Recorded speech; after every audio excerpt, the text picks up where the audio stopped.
Camera on చేశారా? దేవునికి స్తోత్రం. దేవునికి స్తోత్రం. స్తుతించేవాళ్ళు కొంచెం ఎదురు జరగండి. దేవునికి స్తోత్రం. ఫిలిప్పీ పత్రిక 4వ అధ్యాయము 11వ వచనం వాక్యాన్ని చూసుకున్నాం. ఫిలిప్పీ 4:11. ఫిలిప్పీ 4:11. నాకు కొదువ కలిగినందున నేను ఇలాగూ చెప్పుటలేదు, నేను ఏ స్థితిలో ఉన్నానో ఆ స్థితిలో సంతృప్తి కలిగి ఉండ నేర్చుకొని ఉన్నాను. దేవునికి స్తోత్రం. హల్లెలూయా. దేవునికి స్తోత్రం. నాకు కొదువ కలిగి నేను ఇలాగ చెప్పట్లేదు, కానీ నేను ఏ స్థితిలో ఉన్నా సరే ఆ స్థితిలో సంతృప్తిగా ఉండటం నేర్చుకున్నాను అంటున్నాడు పౌలు గారు. దేవునికి స్తోత్రం.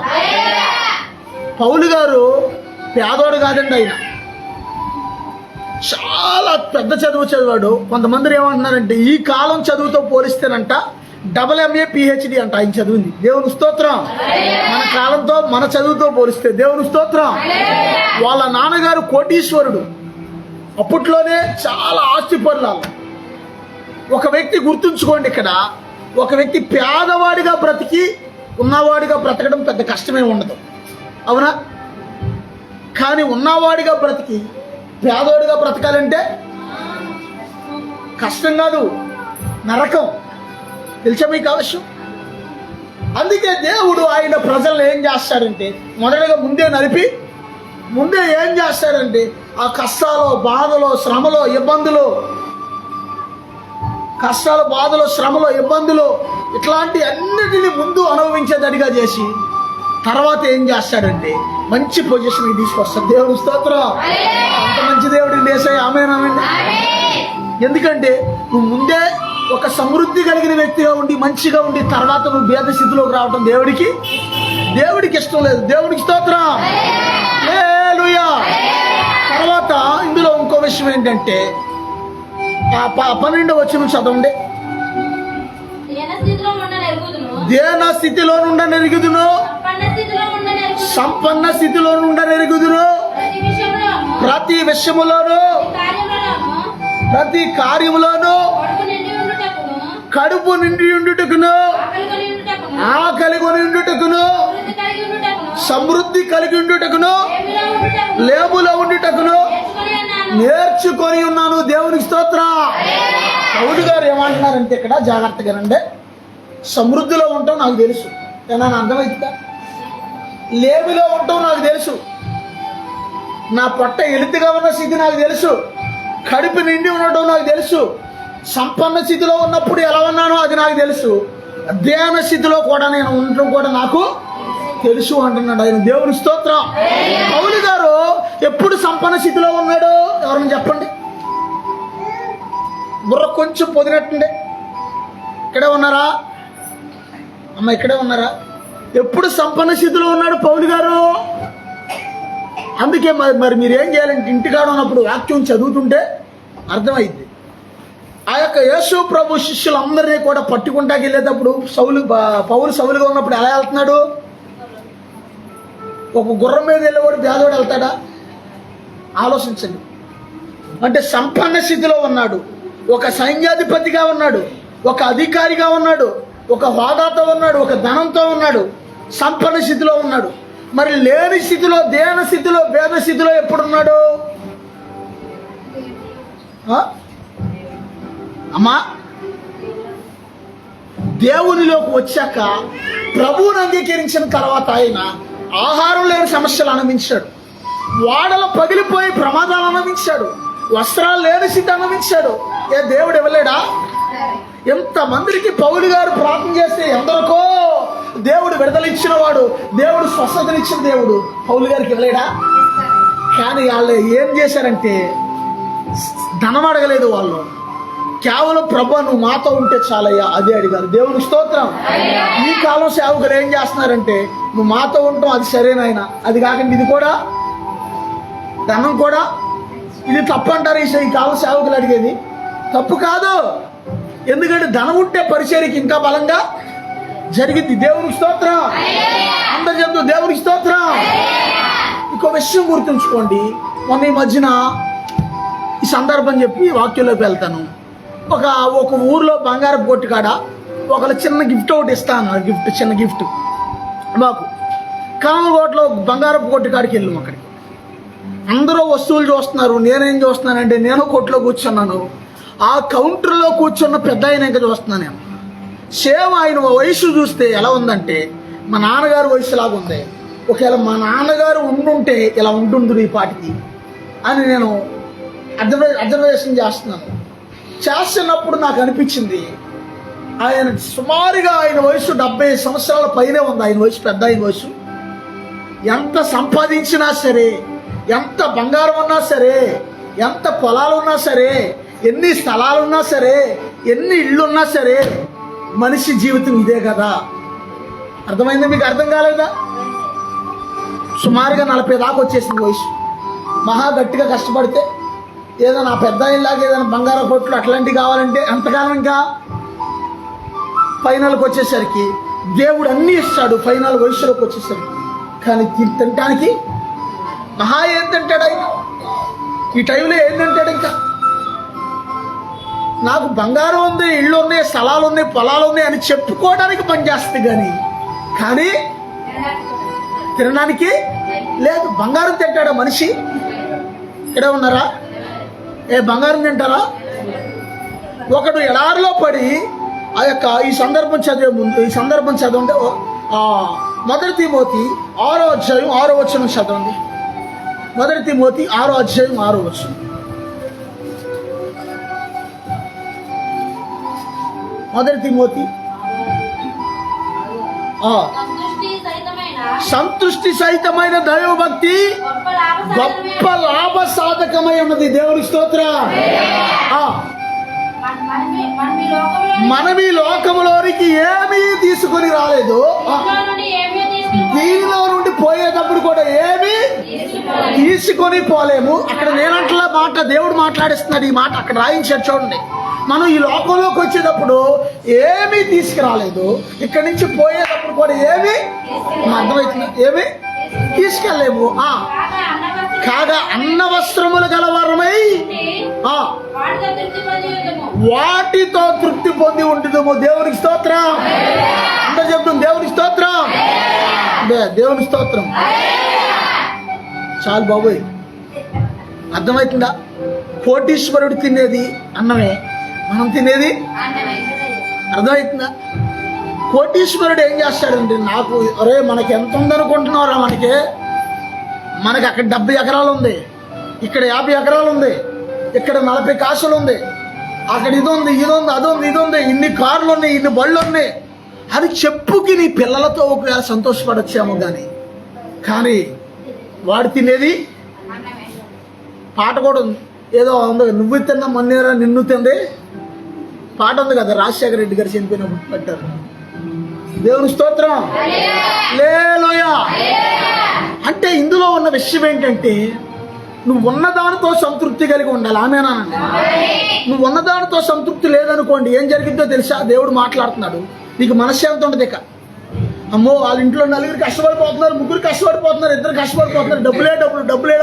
మనం చూస్తే ఒకరు కూడా కష్టపడతలా. అప్పుడు నీకు నిద్ర అట్లా, నీకు నిద్ర అదే. నీకు ఎవరు కూడా నాకు ఇంటికి దేవుడు నాకు ఇచ్చింది నాకు చాలే అనుకున్నావు అనుకో, హాయిగా హ్యాపీగా ఉంటుంది. దేవుడికి స్తోత్రం. ఒక విషయం చెప్తున్నానండి, మనకున్న రేకుల చెట్టు మందిరమే మనకు రాజభవనం. ఆమేనానండి. అర్థమవుతుందా? ఇదే నాకు రాజభవనం. నీ ఇల్లే నీకు రాజభవనం. ఆమేనానండి. నీకున్న డొక్కు బండే నీ కారు. ఆమేనానండి. అర్థమవుతుందా? ఒక డొక్కు బండి వేసుకుని తెగ తిరిగేసేవాడు పరిచర్యకి. అప్పుడప్పుడు మధ్యలో ఆకాశం వైపు చూసి, ప్రభా కనీసం ఈ బండి అయినా ఇచ్చావయ్యా, నీకు స్తోత్రమయ్యా అనుకునేవాడు నేను ఒకప్పుడు. తర్వాత దానికంటే ఖరీదైన బండి దేవుడు ఇచ్చాడు. దేవుని స్తోత్రం. హల్లెలూయా. దేవుని స్తోత్రం. సాధారణంగా నీకున్న ఆ నీడ కనీసం అద్దిల్లో సొంతిల్లో ఆ నీడ కొంతమందికి లేదు, కుడారాలలో ఉన్నారు. నీకున్న 10 జతల బట్టలు వాళ్ళకి లేవు, 1-2 జతలే ఉన్నాయి. అవి కూడా ఎవరో పాత బట్టలు ఇస్తే ఉన్నాయి. దేవుని స్తోత్రం. నువ్వు తినే అన్ని రకాల వాళ్ళు తింటున్నారు. నువ్వు అవసరమైతే ఒకరోజు బిర్యానీ తింటున్నావు, ఒకరోజు ఫ్రైడ్ రైస్ తింటున్నావు, ఓ రోజు కోడిగుడ్లు తిన్నావు, మటన్ తిన్నావు, అన్ని రకరకాల అన్ని కూడా జల్లిచ్చేస్తున్నావు. దేవునికి స్తోత్రం. హల్లెలూయా. కానీ అయినా సరే నీకు సంతృప్తి. దేవుడు ఏం చేశాడు? నాకు ఇంకా తింటానే ఉన్నావు, దేవుడిచ్చేది అంతా కూడా తింటానే ఉన్నావు, దేవుడిచ్చేది దాచుకుంటానే ఉన్నావు. కానీ మధ్యలో ఏమంటున్నావు అంటే దేవుడు నాకేం చేశాడు అలా అనకూడదు. దేవునికి స్తోత్రం. దేవుడు నీకు సంతృప్తిని కలిగించాలి. ఆమేనండి. సంతృప్తి లేకపోతే ఏం జరిగిందంటే మరో మాట చెప్తున్నానండి, ఇంట్లో గొడవలు వచ్చేస్తాయి, అసమాధానం వచ్చేస్తాయి. వాళ్ళు ఎవరో నాన్నతాడు కొన్నారని చెప్పి నువ్వు వెళ్ళి నీ భర్త మీద పోరాడుతున్నావు, నాన్నతాడు కొంటావా లేదా? ఆడు పొలి పులిసిపోయి అలసిపోయి వస్తాడు ఇంటికి, పనికి వెళ్ళి ఎక్కడికో వెళ్ళి వస్తాడు, కొంటావా లేదా అని ఓ కష్టగట్టి నన్ను అడుగుతుంటే వాడు చూస్తాడు ఏస్తాడు రండి. నాన్నతాడు కాదు, అమ్మతాడు కూడా వస్తుంది. దేవుని స్తోత్రం. వాళ్ళకి కొందే కొనుక్కున్నారే బాబు, మనకి లేదు, మనకున్న దాంట్లో మనం సర్దుకోవాలి అంటుంటాడు భర్త. అవునా కాదు? వినాలి మాట అక్కడ. దేవుని స్తోత్రం. హల్లెలూయా. అదే సంతృప్తి అంటే అదే. దేవుని స్తోత్రం. మరో మాట చెప్తున్నాను, సాధారణంగా అందంగా ఉన్న భార్యకి ఏమో అందహీనుడైన భర్త వస్తాడు, లేకపోతే అందంగా ఉన్న భర్తకేమో అందహీనురాలైన భార్య వస్తుంది. అప్పుడు దేవుడు బ్యాలెన్స్ చేస్తుంటాడు. అవి బాగా వెళ్ళిపోతుంటాయి. మీరు గమనించండి, ఎక్కడన్నా తెల్లగా దొరలాగా ఉన్న వాడికేమో నల్ల కాగిలాగా ఉన్న భార్య వస్తుంది. అర్థమవుతుందా? మంచి అందగాడు ఆజానుభావుడికేమో మంచి నల్లటి కాగిలాగా ఉన్న భార్య వస్తుంది. లేకపోతే తెల్లగా ఉన్న ఆమెకేమో నల్లటి కాగిలాగా ఉన్న భర్త వస్తాడు. అక్కడ ఏమైందంటే బ్యాలెన్స్ అయింది అక్కడ కుటుంబం. మీకు అర్థమైందా? ఈ నల్లోడు ఏమనుకుంటాడు అప్పుడు, నేను ఎంత కర్రోడినైనా ఎంత నల్లోడినైనా నా భార్య నన్ను ఎంత ఈ కర్రోడిని చేసుకుందని చెప్పి ఆ భార్యని ప్రేమిస్తాడు వాడు. దేవుని స్తోత్రం. అర్థమవుతుందా? ప్రేమిస్తాడు. అదే వాళ్ళు ఇద్దరు సమానంగా బ్యాలెన్స్డ్గా ఉన్నారనుకోండి, ఇద్దరు అందంగానే నాకేం తక్కువ అని ఒకరికొకరు కోడి పుంజులాగా. దేవుని స్తోత్రం. అందరు చెప్తారు దేవుని స్తోత్రం. కొంతమందికి ఏం చేస్తారంటే రకరకాల, అంటే దేవుడు చేసేది మీకు అర్థం కాదు. దేవుడు చేసేది ఎలా ఉంటుందంటే విచిత్రంగా ఉంటుంది. ఆయన జ్ఞానం వేరు. దేవుని స్తోత్రం. అక్కడ ఏం చేయాలంటే నువ్వు సంతృప్తి కలిగి ఉంటే నీ కుటుంబంలో ఏ గొడవ ఉండదని దేవుడు మాట్లాడుతున్నాడు. దేవుని స్తోత్రం.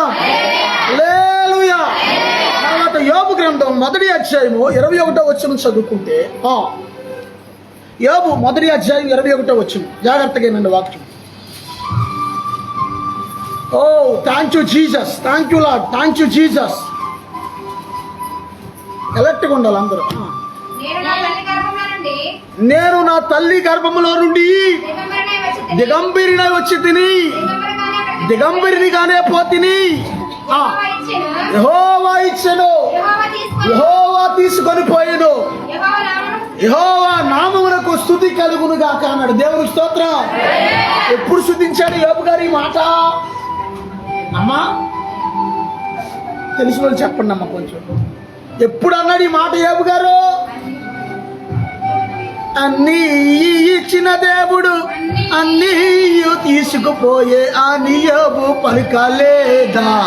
ఓ భక్తుడా కంజరెట్టి దేవుడు మరలా ఇవ్వలేదా అని యోబు కూర్చోపడలే అని యోబు పలికలేదా? భక్తుడా దేవుడు మరలా ఇవ్వలేదా? భయము చెందకు భక్తుడా, ఈ లోకపు శ్రమలను చూచినప్పుడు భయము చెందకు, నీవు దిగులో పాడకు. నీవు అందరూ పాడకు. జీవమిచ్చిన యెహోవా ఉన్నాడు, భక్తుడా ప్రాణం పెట్టిన యేసయ్య ఉన్నాడు. దేవుని స్తోత్రం. అందరూ చెప్తాం దేవుని స్తోత్రం. యోబు గారికి నిజంగా ఆయనకి ఎంత ఆస్తి ఉందయ్యా అంటే యోబు గారికి ఉన్న ఆస్తి తీసుకో. దేవుని స్తోత్రం. ఒక్కసారి యోబు గ్రంథం 1వ అధ్యాయం 2వ వచనం కాడి నుంచి చదివితే ఆ తర్వాత 7,000 గొర్రెలు అంట. ఎన్ని గొర్రెలంటే? ఇప్పుడు ఈ కాలంలో ఆస్తి ఏంటి? నువ్వు బంగారం ఉంటే ఆస్తిపరుడు, ఆ స్థలాలు ఉంటే, పొలాలు ఉంటే, కార్లు ఉంటే, ఇళ్ళు ఉంటే ఆస్తిపరుడు. కానీ ఆనాడు ఏముంటే ఆస్తిపరులు అంటే గొడ్లు, గొర్రెలు, మేకలు, ఒంటెలు ఇవన్నీ ఉంటేనే ఆస్తితో సమానం ఆనాడు. దేవునికి స్తోత్రం. ఆనాడు ఆస్తిని పశువుల్లో చూపించేవాళ్ళు ఆనాడు. దేవునికి స్తోత్రం. పాడి పంటలే ఆనాడు ఆస్తి. వస్తాయి. దేవునికి స్తోత్రం. అతనికి 7,000 గొర్రెలు అంట. ఒక గొర్రెని తెచ్చుకుని ఇంటికాడ కట్టుకుంటేనే నువ్వు భూమి మీద ఆగు. రే గొర్రె దేనికి అనుకుంటున్నావు? పండక్కి గొర్రెని వేస్తున్నాను రా, పండక్కి మేకనికి వస్తున్నాను రా అంటాను. ఊరంతా కూడా పెద్ద ఒత్తదిలాగా ఫీల్ అయిపోతావు. ఒక గొర్రె తెచ్చుకుంటేనే ఆ గొర్రెని నన్ను చూడు, నా గొర్రె చూడు, నా గొర్రె అరుపులు అని అనుకుంటాం. దేవుని స్తోత్రం. కానీ ఇక్కడ అంట యోబు గారికి 7,000 గొర్రెలు అంట. దేవుని స్తోత్రం. మాట రావట్లేదేంటి? దేవుని స్తోత్రం. దేవుని స్తోత్రం. ఎన్ని గొర్రెలు? 7,000 గొర్రెలు. తర్వాత 3,000 ఒంట్లు అంట. ఒక ఒంటే జాగ్రత్తగా ఒంట్లు దేనికి? ఒక ఒంటె ఎన్ని బిందులు నీళ్ళు తాగితే తెలుసా? చెప్పండి ఎవరైనా. ఎన్ని బిందులు తాగిద్ది? సుమారు 10 బిందులు నీళ్ళు తాగిద్ది ఒక ఒంటె. ఎన్ని ఒంట్లు? దేనికి? ఊరకనే అట్లా ఎంక చూడడానికి తెచ్చుకున్నది. ఒంటెలు ఉన్నాయి అంటే అక్కడ చాలా చాలా వ్యాపారం జరుగుతుంది. అక్కడ బిజినెస్, బరువులు మోయడానికి. దేవునికి స్తోత్రం. 7,000 గొర్రెలంట, 3,000 ఒంటెలంట, 500 జతల ఎడ్లు. ఆనాడు, ఈనాడైతే ట్రాక్టర్లతో దున్నుతున్నాం, ఆనాడు పొలం దున్నాలంటే ఎడ్లు కావాలి. దేవునికి స్తోత్రం. అవునా కాదు? 500 జతల ఎడ్లు దేనికంటే? వ్యవసాయం చేయడానికి. దేవునికి స్తోత్రం. తర్వాత 500 ఆడగాడిదలు. దేవునికి స్తోత్రం. దేవునికి స్తోత్రం. దేవుడు ఎందుకు రాయించాడంటే అక్కడ క్లియర్గా ఆడగాడిదలని బరువు అయ్యే మోస్తాయి కాబట్టి. ఇప్పుడు గాడిదలు మేము అప్పుడప్పుడు ఒకడు వస్తుంటాడు, గాడిద పాలు అమ్ముతున్నాం, గాడిద పాలు అంటాడు. వచ్చి ఎంత బాబు గాడిద పాలు కప్పు అంటే ఎంత చెప్తాడయ్యా? కప్పు 50 రూపాయలు 80 రూపాయలు పెట్టి గాడిద పాలు కొంటాకే మనం వెనకడిగేస్తాం. 80 రూపాయలు అంట. అదే 80 రూపాయలతో లీటర్ పాలు తెచ్చుకొని గింటెల పాది టీ తాగొచ్చి పెరిగి తోడేసుకొచ్చి అనుకుంటాం మనం. కనీసం గాడిద పాలు కూడా మనం కొనుక్కుంటాక ఆలోచిస్తుంది. దేవుడు మాట్లాడుతున్నాడు. ఏనండి, ఎన్ని గాడిదలు ఉన్నాయి అంటే అక్కడ? 500 జతల గాడిదలు. బహుమంది పరివారు కలిగి అతనికి ఆస్తిగా ఉన్నారు. ఇదంతా కూడా యోబు గారికి ఏంటయ్యా అంటే, ప్రపంచంలో ఉన్న ధనవంతులందరినీ నలుగురిగా విభజిస్తే తూర్పు దేశాలన్నింటిలోకెల్లా యోబు గారు ఇక్కడ ధనవంతుడిగా ఉన్నాడు. దేవుని స్తోత్రం. అందరూ చెప్తారు దేవుని స్తోత్రం. అంత ధనవంతుడు. అతని ఆస్తి అంతా పోయి కనీసం మీకు దురదొత్తి ఏం చేస్తారు? అమ్మ కొంచెం దురదొత్తుందమ్మా, దువ్వేనందుకమ్మా అంటున్నా. పిల్లలు అంటమా? ఏటమ్మా అంటమా? అరే కొంచెం దురదొస్తుంది, దువ్వేనందుకోరా అంటాం. కానీ చివరికి ఆయనకి దురదొస్తుంటే గోక్కోవడానికి దువ్వేన కూడా అందుబాటులో లేదు. చిల్ల పెంకుతో గోక్కున్నాడు. బూడిదలో కూర్చుని చిల్ల పెంకుతో గోక్కుంటా ఉంటే సైతాన్ అనుకున్నాడు, అమ్మ వీడు మావులోడు, వీడు నిజంగా దేవుడు అక్కడ ముందే చెప్పాడు, ఆడు మావులోడు కాదాడు, ఆడు నా కుమారుడు, ఆడు ఎలాంటి వాడు అనుకుంటున్నాడు, ఏది ఇచ్చినా ఏదికి పోయినా సరే ఆడు అత్తమానం కూడా దేవుడా దేవుడా దేవుడా దేవుడా ప్రభా ఆ టైపు విధానం వాడు చూడు అవసరమైతే అంటే. అప్పుడు సైతాన్ ఏమన్నాడు? ప్రతి మనిషి అలాగే అంటాడండి. ప్రభా ముందు ఒకసారి యోబుకి ఇచ్చినవన్నీ వెనక్కి తీసేసుకో, నీకు ఇచ్చినవన్నీ దేవుడు వెనక్కి తీసేసుకున్నాడు అనుకు నువ్వు అంటావా? నేను అంటానా? కానీ దేవుడు అక్కడ ముందే చెప్తున్నాడు, ఆడు మామూలు వ్యక్తి కాదంటే. అయితే దేవుడు అంటున్నాడు, అయితే నీకు పర్మిషన్ ఇస్తున్నాను, వెళ్ళి నువ్వేమేమి ఉన్నాయో యోబు దగ్గర అన్నీ తీసేసుకున్నప్పుడు దేవుడు అక్కడ ఒక కండిషన్ పెట్టాడు. ఏమని పెట్టాడు కండిషను? నీవు అతని ప్రాణాన్ని మాత్రం ముట్టవలదు అన్నాడు యేసయ్య. దేవుని స్తోత్రం. అందరు చెప్తాం దేవుని స్తోత్రం. నీవు అతని ప్రాణాన్ని మాత్రం ముట్టవలదు. అతనికి యొక్క గొర్రెలు తీసుకుంటావో, ఒంట్లు తీసుకుంటావో, గాడిదలు తీసుకుంటావో, ఎడ్లు తీసుకుంటావో, పనాలు తీసుకుంటావో, అతని యొక్క పిల్లలు తీసుకుంటావో, ఎవరినైనా తీసుకో, కానీ అతని ప్రాణాన్ని నీవు ముట్టడానికి వీలు లేదు అన్నాడు దేవుడు. అక్కడ కండిషన్ పెట్టాడు, బిరిగిస్తాడు. దేవుని స్తోత్రం. ఇక స్టార్ట్ చేశాడు యోబుకి సైతాన్ శ్రమలో. అందుకే ఎవ్వరు మీరు అక్కడ యోబు అని పేరు పెట్టుకున్న వాళ్ళు విన్నారు ఎప్పుడన్నా? యోసేపు అని పేరు కూడా చాలా మంది పెట్టుకోరు, యోబు అని పేరు కూడా చాలా మంది పెట్టుకోరు. ఎందుకు? భయవేద్దాయి చూడంగానే ఆ శ్రమలమ్మో, ఆ శ్రమలు మన వల్ల కాదులే అని. దేవుని స్తోత్రం.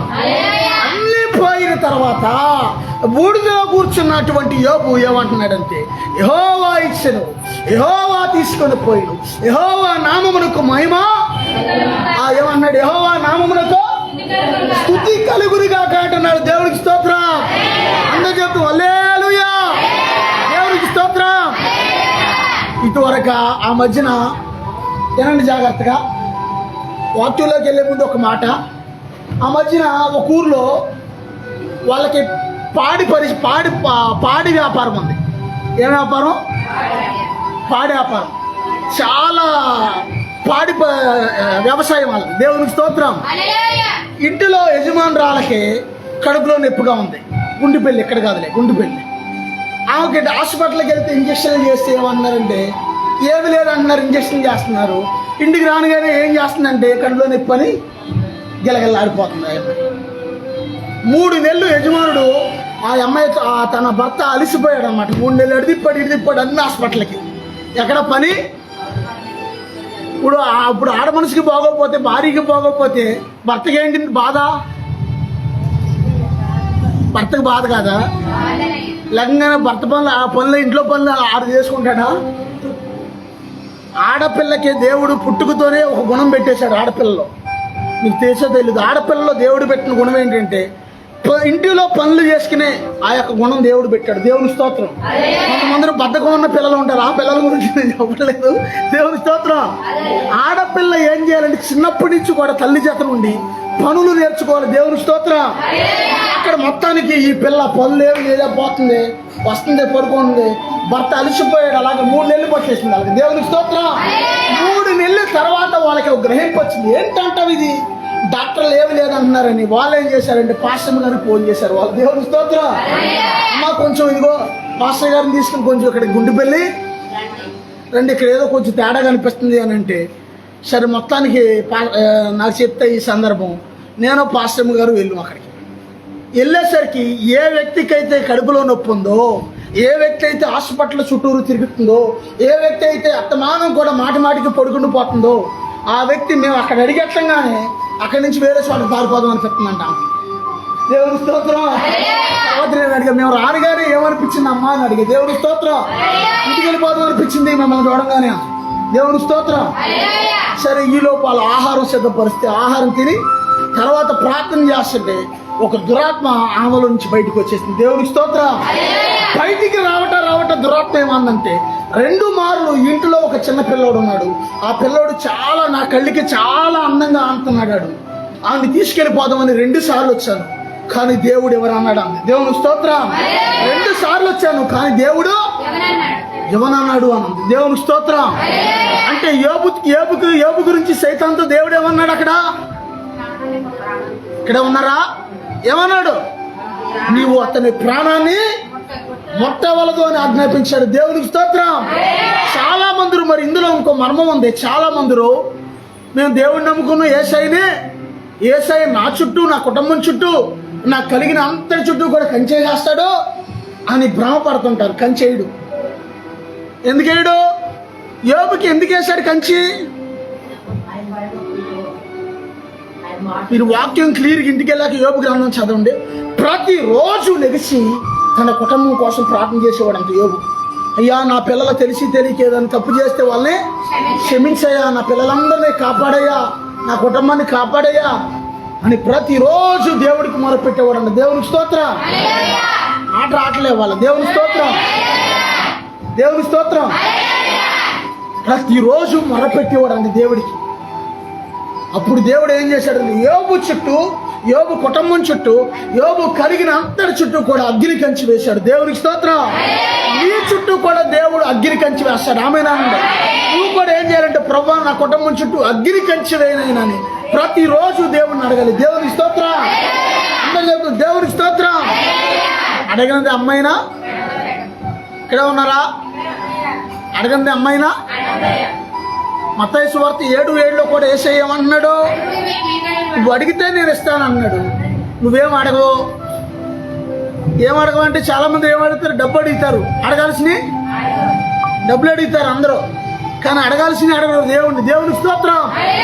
నీకు సంతృప్తిని కలిగించడానికి దేవుడు అవసరమైతే ఒక అద్భుతాన్ని కూడా యేసయ్య జరిగిస్తాడు. ఆయన ఆమేనని. దేవుని స్తోత్రం. హల్లెలూయా. ఒకడు ఎడారిలో పడి వెళ్తున్నాడంట. ఒకడు జాగ్రత్తగానండి. ఎడారిలో ఆడికి బాగా మంచినీళ్ళు అయిపోతున్నాయి అంట. జాగ్రత్తగానండి. ఆడికి కరెక్ట్గా నడుస్తా వాడు ఏం వెతుకుతున్నాడంటే, మంచినీళ్ళు ఎక్కడ ఉన్నాయో అక్కడక్కడ ఉంటాయి కదా గుంట్లో. మంచినీళ్ళు ఎదుగుతుంటే వాడికి ఒక వజ్రాల మూట దొరికిందంట. వజ్రాల మూట. నాన్న వజ్రం విలువైందా, నీళ్ళు విలువైందా? వజ్రం విలువైంది, అవునా?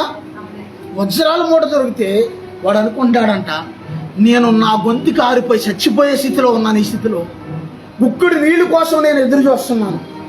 ఈ టైంలో ఈ వజ్రాలు నన్ను బతికేస్తాయా అని చెప్పి ఆ వజ్రాల మూట అవతలకి విసిరేశాడంట, ప్రాణం మీద తీపితో. అర్థమవుతుందా? అంటే దేవుడు నీకు ఏది కావాలో అది ఏ సమయంలో కావాలో ఆ సమయంలో దేవుడు ఇస్తాడు. ఆమేనానండి?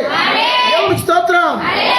ఏ సమయంలో ఏది ఇవ్వాలో యేసయ్యకి బాగా తెలుసు. ఎప్పుడు ఇవ్వాలో యేసయ్యకి బాగా, ఎలాగ ఇవ్వాలో యేసయ్యకి బాగా తెలుసు. దేవుడికి స్తోత్రం. దేవుణ్ణి ఎప్పుడు కూడా శోధించకూడదు. శోధించడం అంటే ఎంతకాలం అయితే ఇది నమ్ముకుని ఇక్కడ ఆరాధన చేసే వాళ్ళు ఆకిచ్చావు, ఏకిచ్చావు.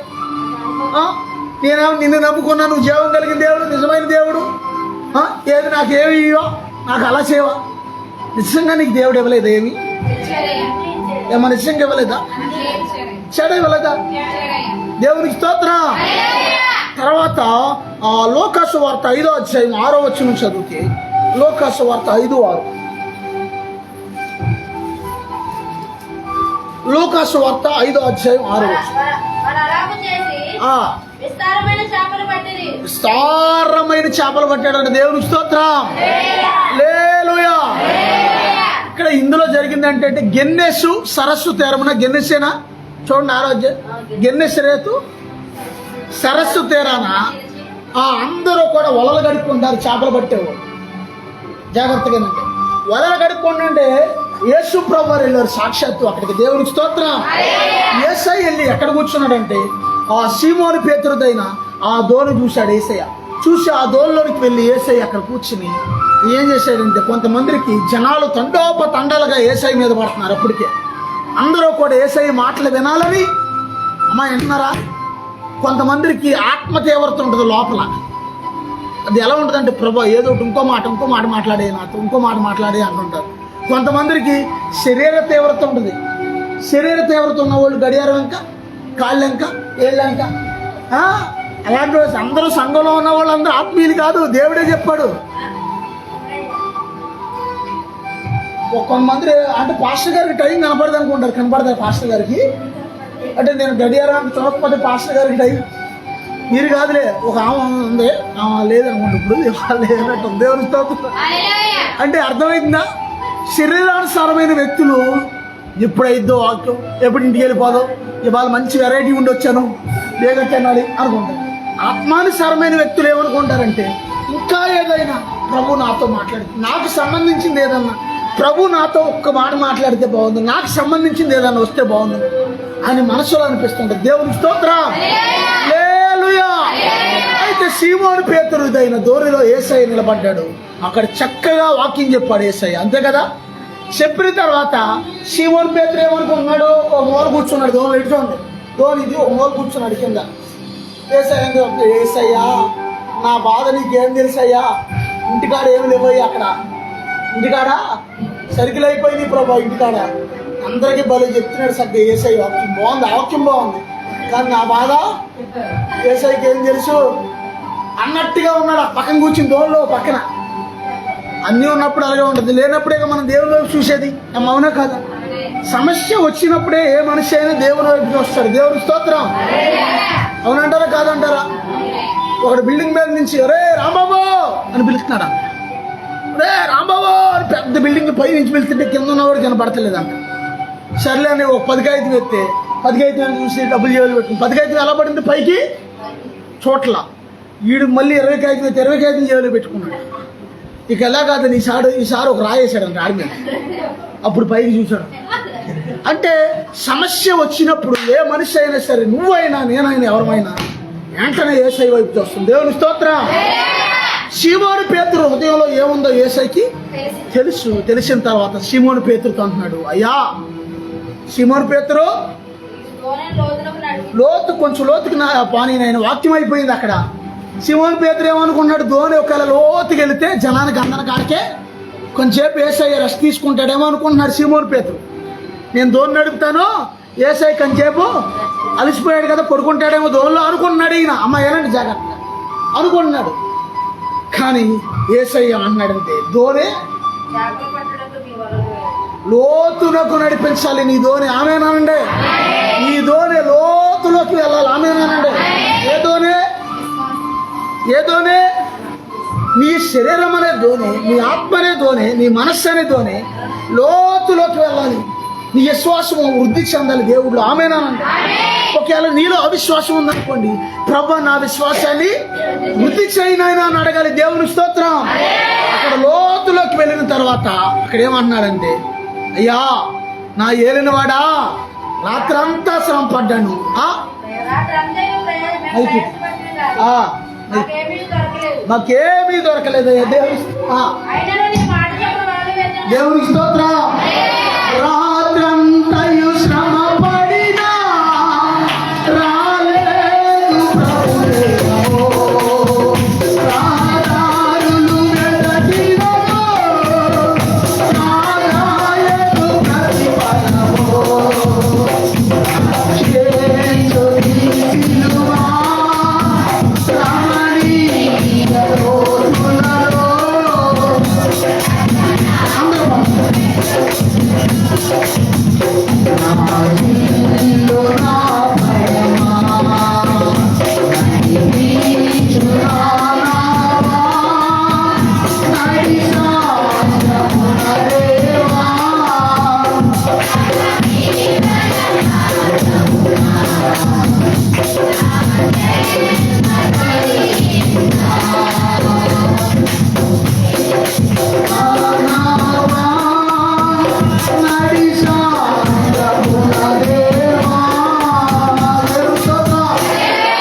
ఏమన్నాడంటే, నా ఏలినవాడా రాత్రంతా నేను శ్రమ పడ్డానయ్యా, అయినా ఫలితం లేదు. అయినా సరే నీ మాట చొప్పున వల వేస్తున్నా. దేవుని స్తోత్రం. అందరూ చెప్తాం దేవుని స్తోత్రం. దేవుడు మాట చొప్పున మనం వలేస్తే చేపలు పడతాయి. ఆమేనా? దేవుడు మాట నీ వింటే నీకు నీ అవసరాలు తీర్చబడతాయి. ఆమేనా? దేవుడు మాట వినుకోకుండా నువ్వు ఎన్ని చేసినా, మసిబుసి మారేడుగా చేసినా, మన రంగు ఏదో రోజున దేవుని స్తోత్రం. దేవుని మాట చొప్పున చెయ్యి. దేవుని స్తోత్రం. దేవుడు ఖచ్చితంగా నీకు సహాయం చేస్తాడు. ఆమేనా? అక్కడ అన్నాడు, అయ్యా నీ మాట చొప్పున వల వేస్తున్నానయ్యా అనగానే వలయంగానే అక్కడ ఏమైంది? విస్తారమైన చేపలు పట్టారు. మరి ఆ చేపలు పట్టేవాడికి ఏ టైం వలేస్తే చేపలు ఆడితే తెలీదా? ఎక్కడేస్తే వాళ్ళ నిజంగా నువ్వు ఉంటే ఆ ప్లేస్లో ఏమంటావు తెలుసా? ప్రభా ఏంటయ్యా నువ్వు అనేది నాకు నేర్పిస్తున్నావా? నాకు చేపలు పట్టడం నేర్పిస్తున్నావా? చిన్నప్పటి నుంచి మా తాత నేర్పించాడు, మా నాన్న నేర్పించాడు. ఏ టైంలో వలేస్తే చేప పడద్దో నాకు తెలుసు, ఎక్కడ వలేస్తే చేప పడద్దో నాకు తెలుసు. ఇలా అంటాం మన సొంత తెలివితేటలో ఉపయోగించి అంటాం. మన స్వభావం ఎలాంటి స్వభావం అంటే దేవుడు ఒకటి చేయమంటే ఇంకోటి చేస్తాం. నాకు నేర్పిస్తున్నావు ప్రభా. అసలు నువ్వు సరిగా అర్థం చేసుకోలేదు ప్రభా నన్ను. ఇంకా సరిగా నువ్వు నన్ను అర్థం చేసుకోవాలి ప్రభా. ఇంకా సరిగా నేను నీకు అర్థం అవ్వలేదయ్యా. సరిగా అర్థం చేసుకో ప్రభా. కొంచెం నీ అలాంటి వాడు నీకు అర్థమైపోతుంది. నా టాలెంట్ ఇంకా నీకు తెలియలేదు. నీ టాలెంట్లు బోడి టాలెంట్లు ఎవరికి కావాలి? ఏసై దగ్గర. నేను జ్ఞానిని కదా అని అనుకుంటే ఆయన తీసి పక్కన పెడతాడు దేవుడు. తెలుసా మీకు అవశ్యం? ప్రభా నాకు సమస్య నువ్వేనైనా, నా జ్ఞానము, నా సహాయము, నా ఆధారం అంతా నీవేనయ్యా అంటే ఓకే రాని ఎదరికంటాడు ఏసై. దేవుని స్తోత్రం. అక్కడ ఏమన్నాడంటే, ప్రభా రాత్రంతా ప్రయాసపడ్డాను, అయినా సరే అక్కడేమి ఎదురు మాట్లాడుతున్నా, అయినా సరే నీ మాట చొప్పున నేను అలేస్తున్నానయ్యా అనగానే అక్కడేమైందంటే ఆ వలయంగానే సారమైన చేపలు పడియాడు. దేవుని స్తోత్రం. దేవుని స్తోత్రం. అంటే దేవుడు మాట చొప్పున నువ్వు వలయంగానే సారమైన చేపలు పడతాయి. ఆమేనండి. దేవునికి స్తోత్రం. హల్లెలూయా. అంటే దేవుడు నీకు సంతృప్తి కలగడానికి కూడా ఒక అద్భుతాన్ని చేస్తాడు అని అర్థం. ఆమేనండి. సంతృప్తి కలగడానికి కూడా దేవుడు ఒక అద్భుతాన్ని చేస్తాడు. దేవుని స్తోత్రం. అర్థమవుతుందా? ఇప్పుడు నీకు నాకు అసాధ్యం, కానీ దేవుడికి అసాధ్యమైంది ఏముంది? దేవుడికి అమ్మో అంతప్ప నేను గట్లేను అంటాడు ఆయన. అమ్మ నీ అప్పతో నేను గట్లేనమ్మా అంటాడా? ఇక్కడ ఉన్నారా? యేసయ్యకి సమస్తము సాధ్యమే. ఆమేనండి. యేసయ్యకి సమస్తమును సాధ్యమే. ఆమేనన్న. నేను సర్వశరీరులకు దేవుడు, నాకు అసాధ్యమైంది ఏమైనా ఉన్నదా అంటాడు ఆయన. దేవునికి స్తోత్రం. హల్లెలూయా. దేవునికి స్తోత్రం. కానా విందులో ఒకే మాటతో అద్భుతము చేసింది, చేప కడుపులో ఆశ్చర్యముగా యోనాను ఉంచింది.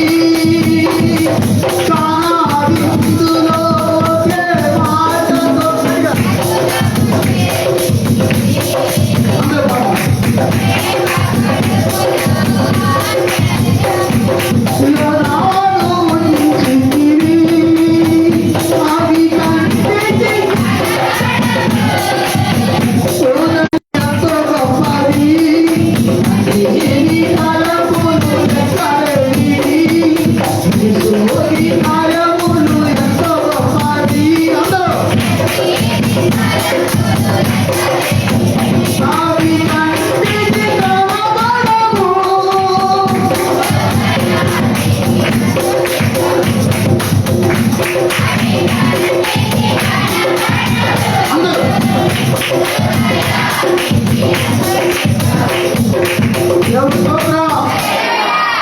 ఈ మాట చెప్పి నేను ముగిస్తాను, జాగ్రత్తగా రండి. దేవునికి స్తోత్రం. ఒక ఆయన కొల్లేటి ప్రాంతంలో ఒక ఆయన ఉండేవాడు. ఆయన చేపల చెరువులు చేస్తా. ఎంతకాలం ఆగుతారు? రోజు వాళ్ళ టార్చర్ తట్టుకోలేక చాలా బాధపడిపోతా ఒక రోజున అనుకున్నాడంట, ఆత్మహత్య చేసుకుని చనిపోదాం అనుకున్నాడు.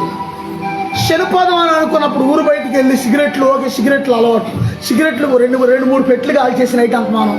చనిపోదాం అనుకున్నప్పుడు కరెక్ట్గా ఆయన భార్య పిల్లలు గుర్తొచ్చేవాళ్ళు అంట. ఆయన గుర్తొచ్చి ఏడుస్తుండేవాడు అంట.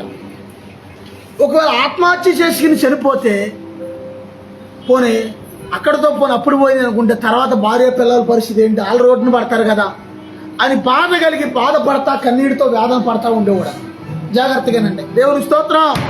దేవుని ఎదుట ఒప్పుకుని ఒక వారం రోజుల పాటు ఉపవాస ప్రార్థనలోనే ఉండి సరి చేసుకుని దేవుని దగ్గర పశ్చాత్తాపడ్డాడు. దేవుని స్తోత్రం. పశ్చాత్తాపడ్డాక ప్రభువుని అడిగాడండి, ప్రభు ఇక నా భారం అంతా కూడా నీ మీద వేస్తున్నానయ్యా, నా అప్పులు మీరు ఎలా తీరుస్తారు, నీదేనైనా, నా చేతులు ఏవి. దేవుని వాక్యంలో కొన్ని ప్రయాసపడి భారము మోసుకొనుచున్న సమస్త తిన్నారా నా ఎద్దకు రండి, నేను మీకు విశ్రాంతిని ఇస్తాను అంటున్నాడు యేసయ్య. దేవునికి స్తోత్రం. ఈయన ఒక రోజున ప్రార్థన చేస్తుంటే అదే టైంలో ఈయన వారం రోజులు చర్చిలో ఉన్నప్పుడు వరదలు వచ్చి ఆ కొల్లేటి ప్రాంతంలో ఉన్న చెరువులన్నీ కూడా ఒకే చెరువు అయిపోయింది. అర్థమైంది? అర్థం కాలేదా? గట్లేవి కనపడతలే, గట్లన్నీ మునిగిపోయి ఒకే చెరువు అయిపోయింది.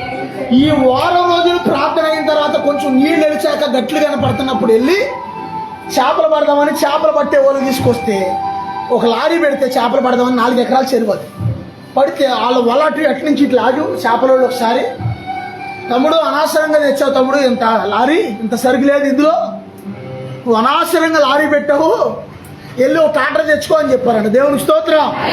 ఈ వెళ్ళి ఊరెమ్మటి వెళ్ళి ట్రాక్టర్ ఎక్కడ ఉందా అని ఎత్తుకుతుంటే ఈలోపు ఇలా పడతం మొదలెడితే లారీ నిండిపోయిందంట చేప. దేవుని స్తోత్రం. అదే యేసయ్యలో ఉన్న స్పెషల్. ఆమేనండి. నువ్వు నమ్మితే యేసయ్య ఏదైనా చేస్తాడు ఆయన. ఆమేనండి. నువ్వు నమ్మకపోతే ఏది చెయ్యి. ఇందులో నేను వేసింది కొంచెం చేపేగా, ఇంత చేప వస్తుంది ఏంటి, ఇంత చేప ఎలాగొస్తుంది? 2వ లారీ నిండిపోయింది, 3వ లారీ నిండిపోయింది, 4వ లారీ నిండిపోయింది. మొత్తం ఒక్క లారీ కూడా అవ్వదన్న వాళ్ళు జాలర్లో 4 లారీలు చేప పట్టారండి. దేవుని స్తోత్రం. ఒక్క దెబ్బతో యేసయ్య కొడితే అలాగే ఉంటుంది. ఆమేనానండి. ఒక్క దెబ్బతో 9 లక్షలు అప్పు కట్టేశాడండి. ఆమేనానండి. యేసయ్య చేసే కార్యాలు ఎలాగే ఉంటాయి. ఒక్క దెబ్బతో ఆయన ఒక్క తొక్కు తొక్కాడంటే యాక్సిలేటర్ జమ్మని బొమ్మని ఎక్కడో ఉంటుంది. దేవుని స్తోత్రం. అర్థమైందా? ఒక్క క్షణం ఒక్క మాట దేవుడు నీకు ఒక్క మాట ఇచ్చాడంటే చాలు నీ స్థితిగతులు అన్నీ మారిపోతాయి. దేవుని స్తోత్రం. హల్లెలూయా. నీ కన్నీటికి, నీ దుఃఖానికి, నీ దుఃఖ దినాలన్నిటికీ కూడా దేవుడు ఫుల్ స్టాప్ పెడతాడు. ఆమేన్. మొత్తానికి ఒక్క దెబ్బతో 9 లక్షల రూపాయలు అప్పు కట్టేశాడంట. 11 లక్షల అప్పులో 9 లక్షలు పోతే ఆ 2 లక్షలు పెద్ద తీసేసినా. అర్థమవుతుందా? ఒక్క దెబ్బతో అప్పు అంతా తీర్చేసి దేవుడు ఆయన ఏం చేశాడంటే దేవుని సేవకు పిలిచాడు. దేవుని స్తోత్రం. అందరూ చెబుతుంది దేవుని స్తోత్రం. అందుకే నువ్వు నమ్మాలి దేవుణ్ణి. నమ్మకపోతే ఏది? అవిశ్వాసం ఉండకూడదు. ఎప్పుడు కూడా గుర్తుంచుకోండి. అవిశ్వాసం వస్తుందా రాదా? వృద్ధి చేయలే విశ్వాసాన్ని. నువ్వు చేస్తావా విశ్వాసాన్ని వృద్ధి? అమ్మ అర్థమవుతుందా? నువ్వు చేస్తావా? ప్రభు నా విశ్వాసాన్ని వృద్ధి చేయను అయినా అని దేవుణ్ణి అడగాలి. నా విశ్వాసాన్ని పెంచును అయినా అని దేవుణ్ణి అడగాలి. అడగకపోతే నీకేమైంది అంటే నమ్ము బాబు దేవుణ్ణి, మాకేమో సమస్యలు ఇక్కడే ఉన్నాయా? ఏ సమస్యలు పోలేదా ప్రభు దగ్గరికి వచ్చాక? ఎన్ని అద్భుతాలు అసలు అడిగేస్తే అద్భుతం. ఆమేన్. అడిగి తీసి అడిగేస్తే అద్భుతాలండి బాబు.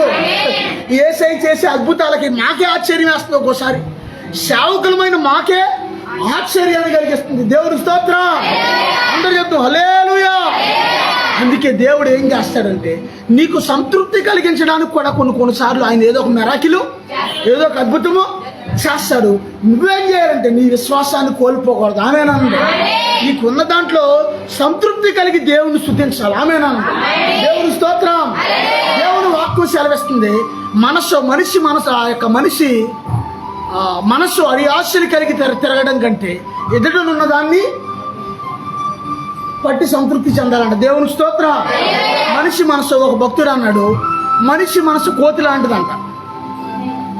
దానికి భక్తి అనే పగ్గాలైపోతే అది ఆ చెట్టు మీద ఈ చెట్టు మీద ఈ చెట్టు మీద ఈ చెట్టు మీద కోతి ఎలా దూకిద్దో అలాగే ఈ మనసు చోటన ఉండదు. ఈ మనసు ఏం చేస్తుందంటే చూసిందల్లా ఆశపడద్దు. ఈ మనసు దానికి భక్తి అనే పగ్గాలేసి అని దేవుని చిత్తానుసారంగా నడిపిస్తే దేవుడు ఖచ్చితంగా సహాయము చేస్తాడు. దేవుడి కొద్ది మాటలు దీవించును గాక. ప్రార్థన చేసుకుందాం. ప్రభు సన్నిధిలో ప్రార్థన చేసుకుందాం. దేవుని స్తోత్రం. ప్రార్థన చేసుకుందాం. ప్రభా సహాయం చేయను, ప్రభా కృప చూపించు నాయన. తండ్రి నీకు వందనాలయ్యా, తండ్రి నీకు స్తోత్రాలయ్యా. ప్రభా సహాయం చేయను, ప్రభా కృప చూపించు నాయన. ఇదిగో ఆ వ్యక్తి ఇదిగో 11 లక్షల రూపాయలు అప్పైపోయినప్పుడు దేవుడికి మొర పెడుతున్నాడు. ప్రభానికి వందనాలయ్యా, ప్రభానికి స్తోత్రాలయ్యా, ప్రభానికి స్తుతులు. ప్రభా అయ్యా నాకు సహాయం చేయనైనా, అయ్యా నాకు కృప చూపించునైనా. తండ్రి నీకు వందనాలయ్యా. ఇదిగో నీవు ఉన్నదానితో సంతృప్తి కలిగి ఉంటే దేవుడు నిన్ను ఆశీర్వదిస్తాడు. ఇదిగో నీవు ఉన్నదాన్ని బట్టి దేవుడు స్తుతిస్తే దేవుడు నిన్ను ఆశీర్వదిస్తాడు. ఇదిగో పౌలు గారు కోటీశ్వరుడిగా ఉన్నప్పుడు కూడా ఆయన సంతృప్తిగా ఉన్నాడు. పౌలు గారు పేదవాడిగా ఉన్నప్పుడు కూడా సంతృప్తిగా ఉన్నాడు. యోబు గారు అన్నీ ఉన్నప్పుడు దేవుడు స్తుతించాడు. యోబు అన్నీ పోయినప్పుడు కూడా యెహోవా ఇచ్చాడు, యెహోవా తీసుకొని పోయాడని చెప్పి దేవుడు స్తుతిస్తున్నాడు. ప్రభానికి వందనాలయ్యా, ప్రభానికి స్తోత్రాలయ్యా, ప్రభానికి స్తుతులు. ప్రభా ఇదిగో ఎల్ల వేళలా ప్రియమైన తల్లి, ప్రియమైన చెల్లి, ప్రియమైన సహోదరుడా, ఎల్ల వేళ దేవుని స్తుతించే వ్యక్తిగా నీవు ఉండాలి. ఇదిగో సీమోను పేతురు అన్నాడు, ప్రభా రాత్రంతా నేను ప్రయాసపడ్డానయ్యా, ఒక్క చేప కూడా పడలేదు నాయన. అయినా సరే ప్రభు నా యేసయ్యా నీ మాట చొప్పున నేను వలవేస్తున్నానయ్యా అని దేవుని మాట చొప్పున వలవేశాడు. విస్తారమైన చేపలు పట్టుకున్నాడు. ప్రియమైన తల్లి, ప్రియమైన చెల్లి, ప్రియమైన సహోదరుడా, నువ్వు దేవుని యందు విశ్వాసం కలిగి ఉండు, సంతృప్తి కలిగి ఉండు. దేవుడు నిన్ను ఆశీర్వదిస్తాడు. నువ్వు ఉన్న దానిని బట్టి దేవుడు స్తుతించు, దేవుడు నిన్ను ఆశీర్వదిస్తాడు. ప్రభానికి వందనాలయ్యా, ప్రభానికి స్తోత్రాలయ్యా అని ప్రార్థన చేసుకుందాం.